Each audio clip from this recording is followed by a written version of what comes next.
Hi, everybody. I would love to welcome to today's Facebook Live, and I'd love to know who's with me at the moment. So if you're there, I would love you to give me a thumbs up or a heart, so that I can have a sense of who's with me at the moment, or just say hi, whatever you'd like.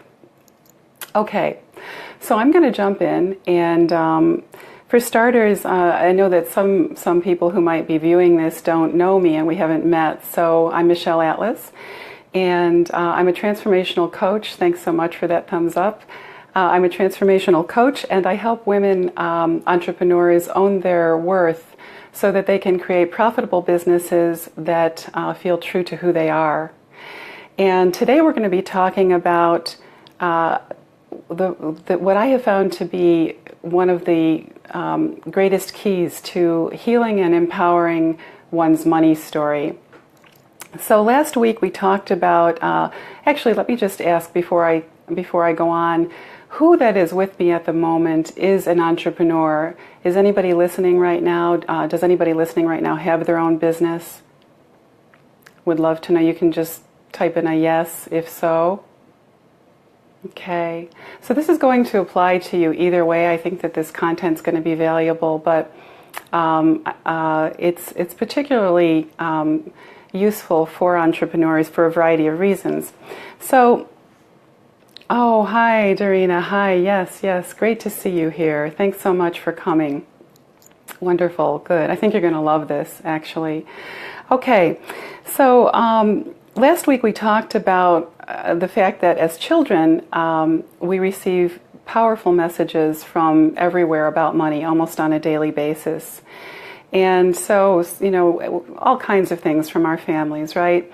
So some of the messages that I remember hearing among my relatives were things like, money is the root of all evil, or, all rich people are greedy, or poor people don't work hard, or poor people aren't well educated, the rich get richer, the poor get poorer, things like that. And I'm just wondering, anybody listening, remembering any messages that they heard from their relatives, their neighbors, their schools, peers, faith communities that you think may have impacted you?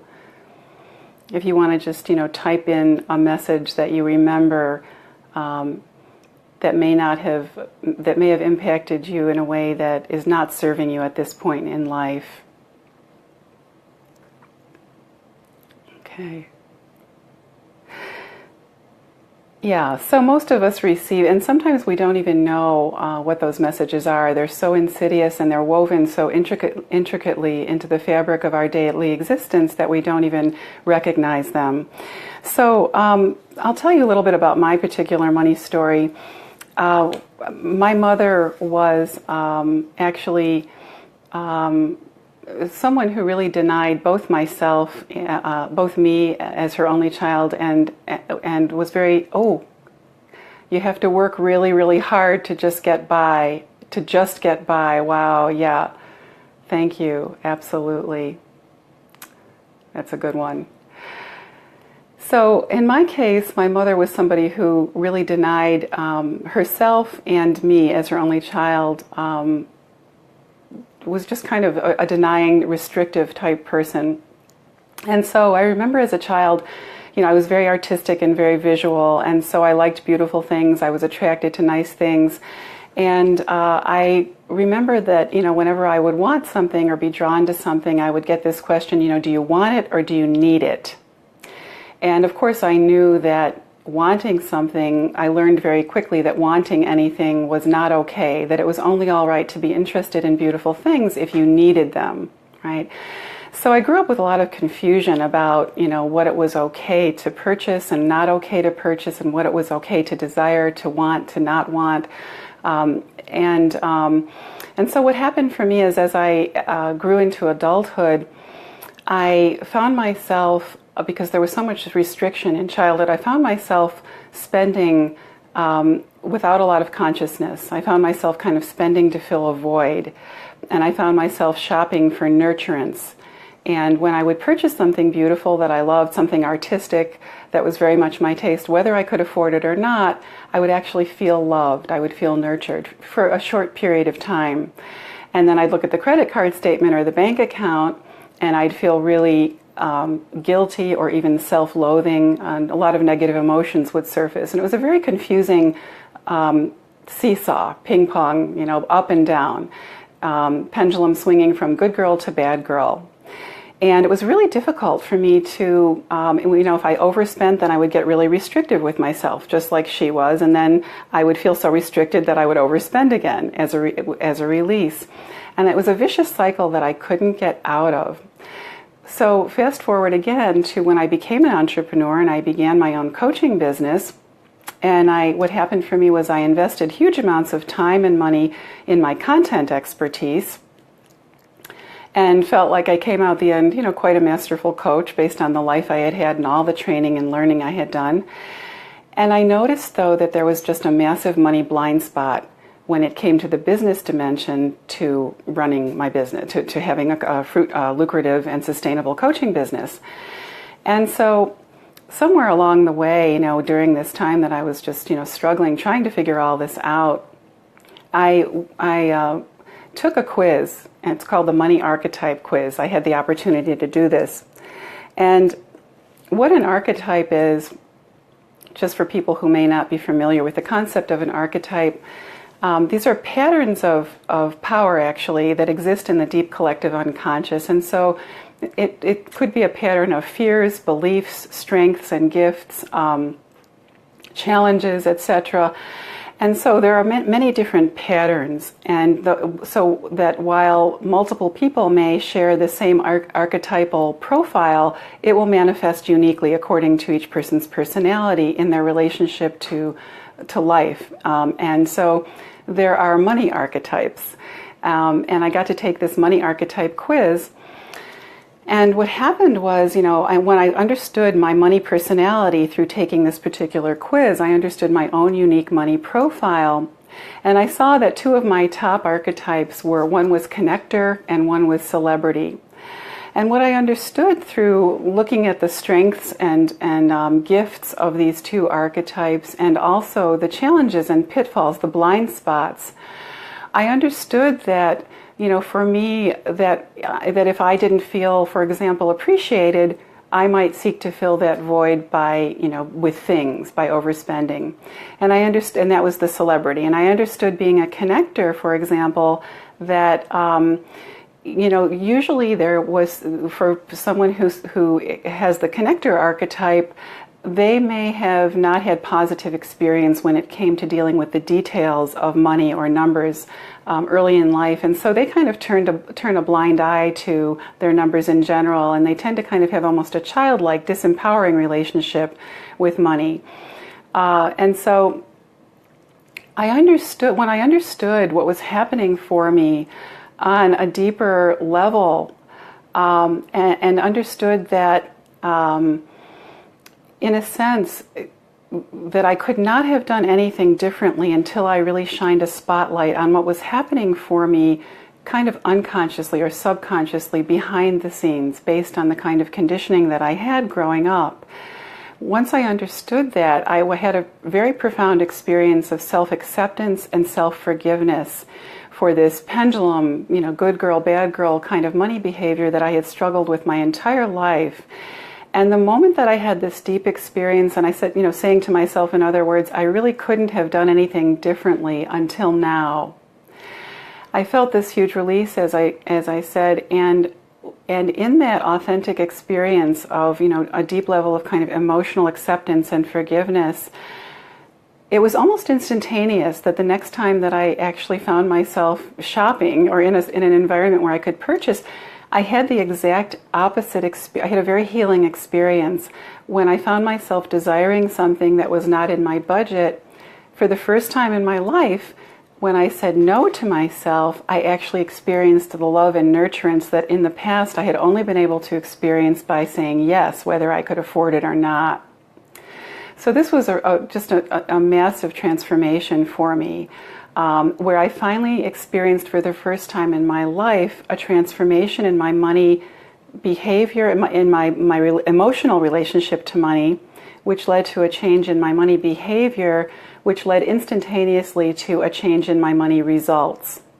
my saving and those saving and spending habits transforming instantly impacted my bank account and instantly impacted my relationship with my business and my ability to pay attention to my numbers and actually have an empowered relationship to money and to my numbers at a level that was fun and exciting for me and creative, when in the past I had just had a massive amount of resistance. Darina is saying, that's great, my experience has been very much like yours. Oh, how cool. So this really resonates for you. Yeah, this is a big deal. Until I got behind what was operating and really so when I talk about, the number one emotion, transformation really happens through emotion. In terms, even on a neurological level, there's so much information out there right now about how the brain works and how we really impact our capacity to achieve deep and lasting transformation when we actually change, the chemistry of our brain. And emotion is sort of the language of the brain, actually. And so when we are able to drop into a place of authentic forgiveness and acceptance regarding something that we may have experienced self-loathing or guilt or just a repetitive negative patterning around, there's an actual physiological component, that dynamic that occurs that actually truly carries us to the beginning of a new experience. And it's like one of my favorite neuroscientists called acceptance the master key, and I love that. It's the master key to moving to the next place, to the next level of empowerment, to the next experience of growth and evolution in whatever it is we're challenged by and dealing with. So, questions. I know this was kind of a heavy load of content here, and I'm hoping that it was useful to be hearing this and wondering. Now, this does not just apply to people who had difficulty with, overspending. Many people are fantastic savers and are fantastic with their numbers and very responsible, but actually, even so, have difficulty believing that they'll ever have enough, that they'll ever be able to achieve their dreams and retire and just enjoy life, because they fear that the good saving habits and the good money hygiene is driven by fear and this sense that there'll never be enough. There are other people who are big risk takers and love the thrill of taking a financial risk and are actually pretty good at making money and attracting money, but love to risk so much that they still find themselves, without very much in their bank account. What can you do to make a shift from default into abundance? Fantastic question. So next week, I'm going to be doing another Facebook Live on this topic at this exact same time, same place. And at that point, I'm going to give everybody who views this an opportunity for free to take my money archetype quiz, the same quiz that I took that fleshed out my unique money personality that led to all these breakthroughs and the beginning of this journey for me. What happened for me was that after I took that quiz, the information was so meaningful that I became licensed in the work. And so I added this very deep psychology of money work to my coaching repertoire, and I do this work with women entrepreneurs now. It's kind of the cornerstone of what I do with people. So I'm going to next week give everybody a link and so you can take the quiz and get your own results and kind of begin that journey of looking more deeply yourself. And I'm excited to be able to do that for you. And then after that, there will be other opportunities for some free training with me that will take all of that content much, much deeper as well. So I'm going to be offering you an opportunity to be able to approach making that shift from default to abundance in a much more specific and content-focused way. So I hope you can join me. Anything else for today from anybody? Any other questions? Yeah. Our money personality, last week I talked about this, but I know that, for someone that this content is new to, that you can't really hear it enough. What forms our money personality, we know from, as I had mentioned oh, you're so welcome, Darina. From birth to, I'm so happy to see you here. From birth to about age 9, we receive messages almost daily about money from everywhere in our life, and we tend to translate those messages about money into messages about our worth, unconsciously, unknowingly. And so my personal opinion is what influences our money personality is a combination of nature and nurture. We come in with certain predisposition, and then we're heavily influenced by the messaging that we receive. And what happens is that until we shine a spotlight on the beliefs that are really driving our relationship with money, we're either crafting our life and our business, if we're an entrepreneur, in reaction to the messages that we received, or as someone who has swallowed them whole and is just living the messages that we received. So again, we're either resisting or creating from those messages. Neither of them are an empowered place to be operating from. We want to know what's driving our behavior so that we can, and the moment we do, that awareness enables us to begin making empowered decisions, different decisions that are our own and that are independent of that conditioning. Thanks so much for that question, Cindy. Fantastic question. Any other questions, comments, feedback?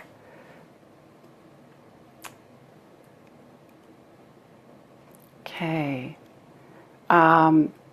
All right. So I guess that's it for today. I'm so appreciative of those who have hung out with me today for this. And remember, next week there'll be a link to take the quiz and begin. And it'll be fun and exciting for you to see your own results, and it'll take your own experience to the next level. So till then, take care, and see you soon. Hi, Pilar. Thank you so much. Yay. I'm so glad you could be here. Great to see you. Hope all is well. Okay, everybody. Bye for now. Thanks so much, Cindy.